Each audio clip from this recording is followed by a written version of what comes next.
Hello everyone. Through this video, I am going to discuss about some NCERT questions answers. Now let's start. Question number first.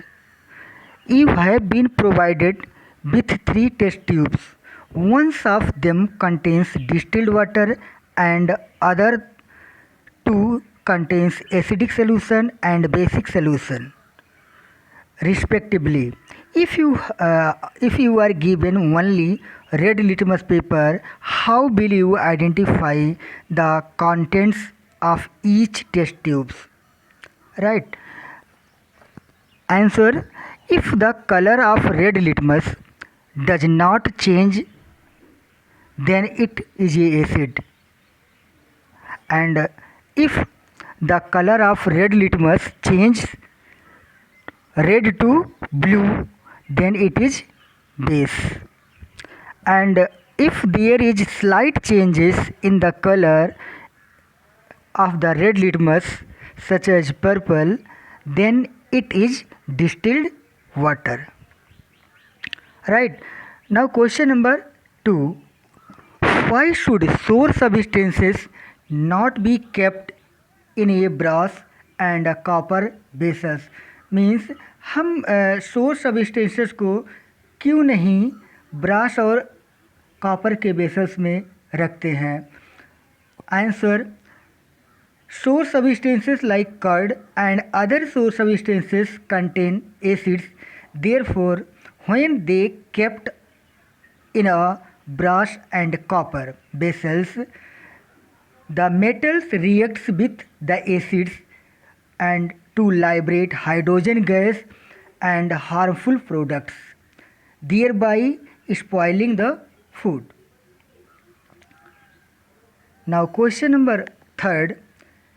Metal compound A reacts with dilute hydrochloric acid to produce effervescence. The gas evolved extinguishes a chemical equation. Extinguishes a burning candles. Write a valence chemical equation for the reaction if one of the compounds formed is calcium chlorides.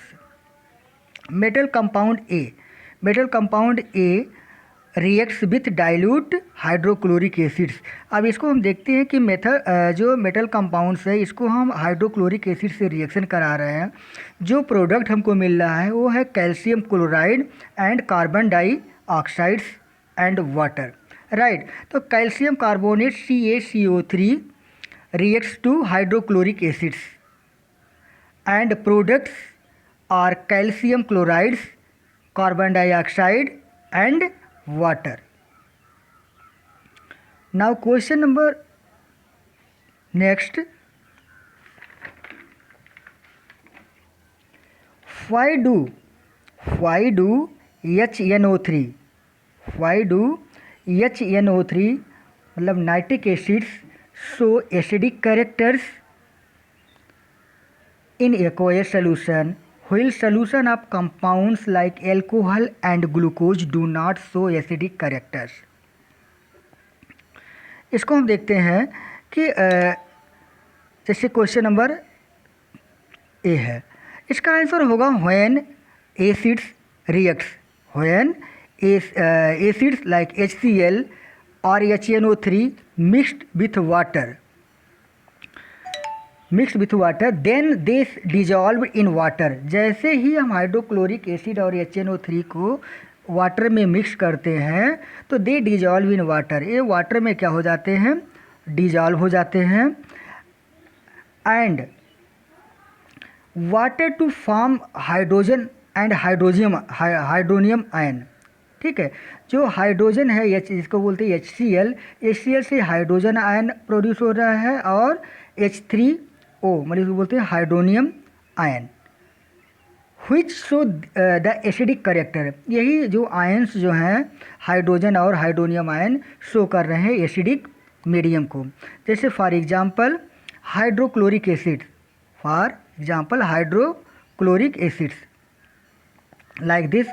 When hydrochloric acids break down जब hydrochloric acid break down हो रहा है तो क्या निकल हो रहा है, हाइड्रोजन एंड क्लोरीन प्रोड्यूस हो रहा है, and hydrogen plus H2O, hydrogen ion और H2O ये क्या कर रहे हैं, आपस में रिएक्शन कर रहे हैं तो हाइड्रोनियम आयन को प्रोड्यूस कर रहे हैं।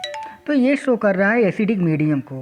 When alcohol and glucose are mixed with water then they do not dissolve to form ions.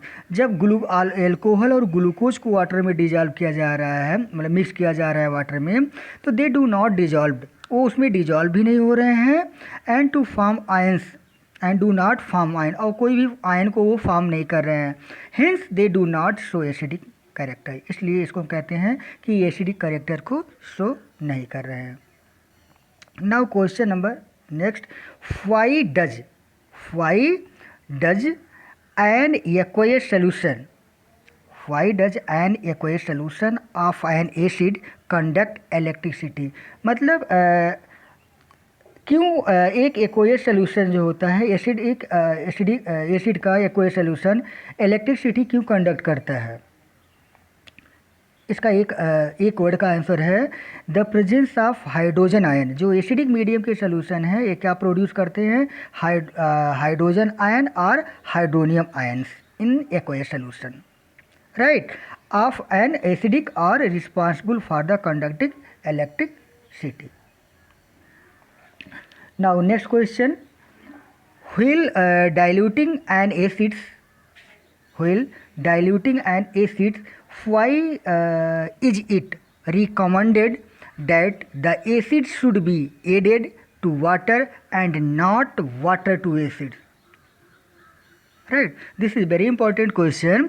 While diluting an acid, why it is recommended that acid should be, मतलब acid को water में added किया जा रहा है, लेकिन not water to acid, हम water को डायरेक्ट एसिड में नहीं डालते हैं, क्यों, क्या रीज़न है।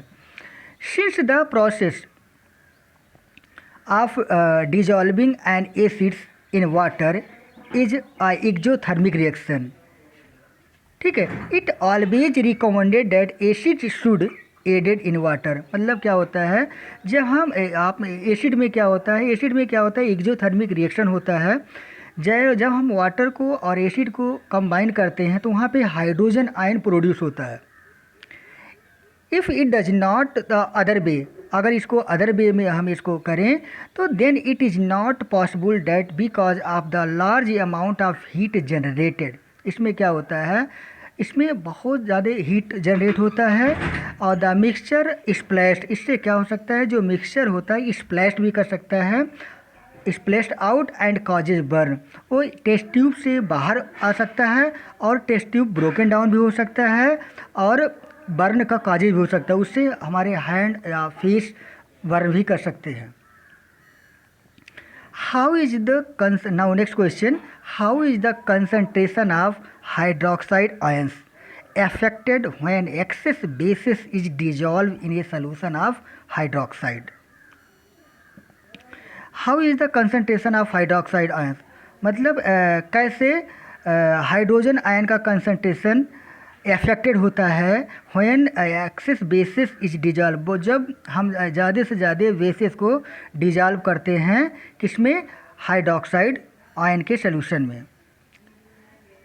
The concentration of hydroxide ion would increase, ऐसा होने से अगर हम ज़्यादा से ज़्यादा बेस को उसमें हम ऐड करेंगे तो हाइड्रोक्साइड आयन जो है वो क्या कर जाएगा, इंक्रीज कर जाएगा when excess bases is dissolve in a solution of hydroxides. Now next question, you have two solution A and B, the pH of a solution A is 6 and pH of solution B is 8. Which solution has more hydrogen ion concentration, or which of this is acidic and which one is basic? तो according to pH value हम देखते हैं कि अगर जो pH value है solution A का कितना है, 7 है, ठीक है, मतलब लेस देन 7 है। अगर किसी का पीएच वैल्यू 7 से कम है तो इंडिकेट करता है एसिडिक सोल्यूशन को। व्हिल ग्रेटर देन 7, अगर 7 से ज़्यादा है तो क्या सोल्यूशन क्या इंडिकेट करता है? बेसिक सोल्यूशन को। हम सोल्यूशन में ये देखते हैं, जो सोल्यूशन ए है 6 है, मतलब मीन्स ए 7 से कम है, तो जो solution with pH 6 is acidic and the solution with pH 8 is the basic solution. I hope you all understand all these questions answers. We will meet next video with next questions answer.